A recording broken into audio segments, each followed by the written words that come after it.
talooyinka caawinaya inaad noqoto say wanaagsan oo hoggaan u noqda guur farxad leh.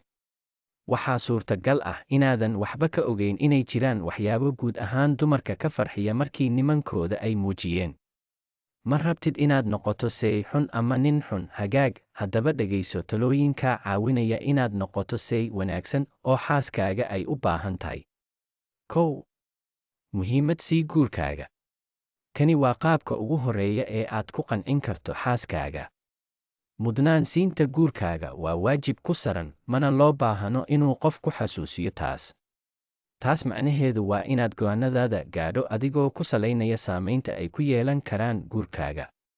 Labo dad isku xiran noqda adiga iyo xaaskaaga in lamaanayaasha ay noqdaan dad isku xiran, isla markaana aad isku dhow waa arrin muhiim ah isla markaana xoojinaysa guurka.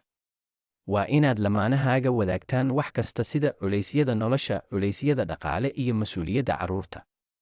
La wadaag nolosha intaada ku noolaan lahayd nolol gooni ah.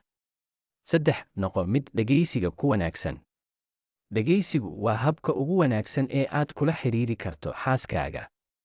Waxaa laga yaabaa inaadan garanaynin inta ay u baahan tahay inaad mar kasta dhegaysato iyada ilaa ay isku daydo inay kaa tagto.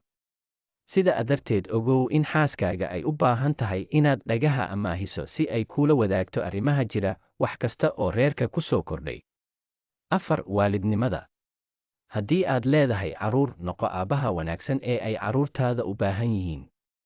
Waxaad si caadi ah u noqonaysaa say wanaagsan markaad noqoto aabbe wanaagsan. Muuji jacayl iyo mas'uuliyad xagga carruurtaada ah. 5. Ha xukumin xaaskaaga.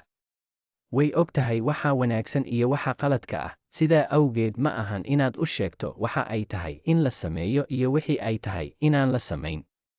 Ha dhaleecayn xaaskaaga markii ay kugu raaci weyso fikirkaaga sababtoo ah waxay yeelan kartaa fikir iyo aragtitaada ka duwan.